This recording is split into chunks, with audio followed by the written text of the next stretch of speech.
Hey, I'm your librarian, Miss Marguerite, and this is Book Sky Country.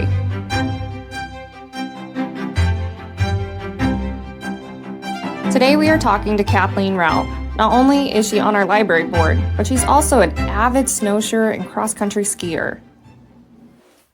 Hi, Kathleen. Hello, Marguerite. Thank you for coming to talk to us. Today, I just wanted to ask you a couple of questions before your presentation on Monday. Today was the first time you were able to go cross-country skiing since your knee surgery, right? How'd it go today?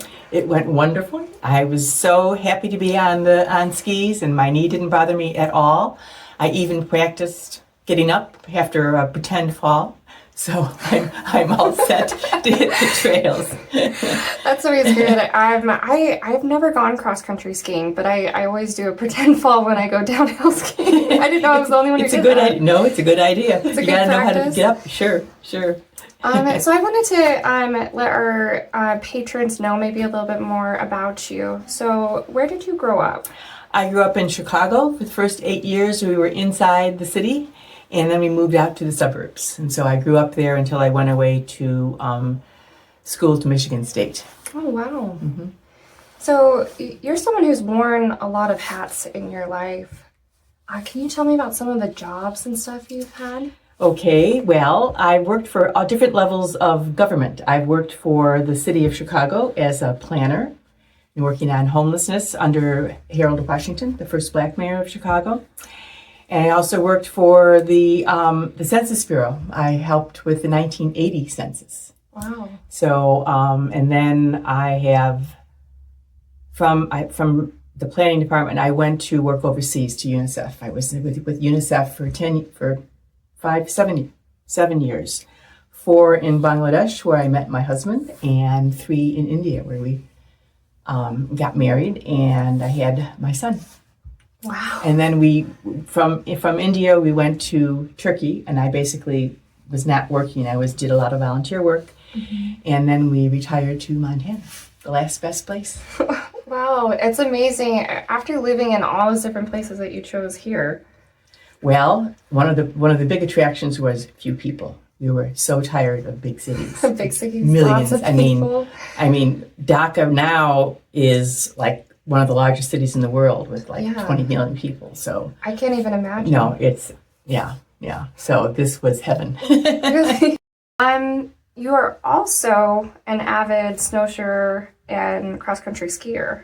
Yes. Well, I like being outside. I mean, if you're in Montana, you might as well get outside. I've always liked being outside, even when I was in Chicago.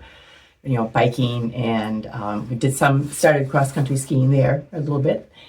And so I just like to be outside. And that's if you're going to be in the winter, you might as well, that's what you do. Do you remember the first time you learned to snowshoe or cross-country ski? I don't remember the first time. It was like I just kind of went out there and did it in the forest preserves outside Chicago. Sure, yeah. I didn't really have any lessons until I came to Montana. How old were you? I was, in college. Oh, really? College, yeah. So you just hopped on in. Well, you can do it. I mean, that's the beauty of cross country skis. You can just get on them and figure it out. Mm-hmm. Oh, that's so wonderful. There are some finer points in it. It's a lot easier if you have a few lessons. Or now we have YouTube. That's very helpful. Did you ever have like a cross country ski mentor or snowshoeing mentor? No mentor though. Since in about 2009, I joined the Red Lodge Hiking Club, and we do something every Thursday. We're either hiking or we're in the winter, if there's enough snow, we ski. Mm-hmm. So that's you just plan your Thursdays. And many of those people have helped me, given tips along the way. Yeah. So wow. I had a bunch of mentors. Do you have any snowshoeing or cross country stories that come to mind? Well, I love going into Yellowstone National Park in the winter. That's you can either go on the fringes around Mammoth, or you can, if you have the time and the funds, go into Old Faithful and stay there.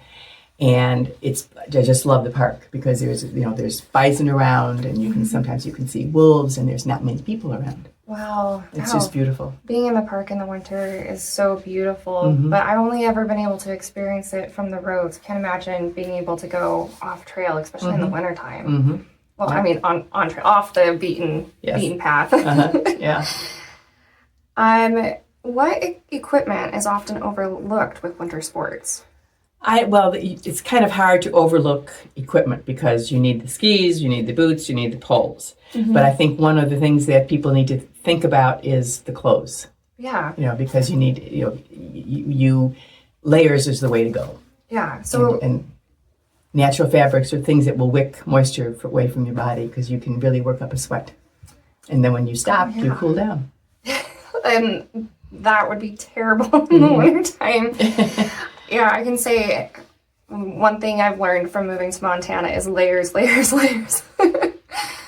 You are one of the most active people I know. What are your tips for creating a healthy lifestyle? Just start moving, find out what you like to do and do it. I mean, walking is a very simple thing. People can walk anywhere. Mm-hmm. And there are a lot of opportunities in Stillwater County, in Columbus, for people to do various things. I mean, we have the great outdoors. A lot of people kayak. There's yoga lessons. I mean, there's really no excuse for not moving. Yeah, just find what you love and go after it. Mm-hmm. I love that. Mm-hmm. I love that. Instead of it, I think a lot of times when we say exercise, it almost sounds like it's a chore instead of something you can actually enjoy and maybe fall in love with. Mm-hmm. Mm-hmm. Many women have a lot of interest, I think, in our community, starting up some outdoor sports and exercise, but often are maybe afraid, especially if they're going out alone. Do you have any tips? Find a buddy. I mean, just ask around, and that's the easiest thing. And if you find somebody to do something with, or get a dog, and then you have to walk the dog. That's the thing. But finding somebody that you can do it with is probably the best thing to do. Well, I'm so grateful that you are kind of heading off this new program that we're calling Trailblazers, because I hope it will become maybe that kind of community where people can come and find maybe some buddies or like-minded people and, head out into that Montana wilderness. Yeah, especially since we got all that snow. We have more snow than they have in Red Lodge. Oh, wow. Well, I'm pretty grateful for that. So thank you again for coming and speaking with us. I'm out and see her in person next Monday. I look forward to it. I'll be bringing the equipment to show you what it looks like. You can try getting on snowshoes. Don't miss Kathleen Ralph in person on January 13th at 5:15 p.m. See our website in the description for more details. Thank you for visiting Book Sky Country. This podcast is made possible by Stillwater County Library and patrons like you. Thank you.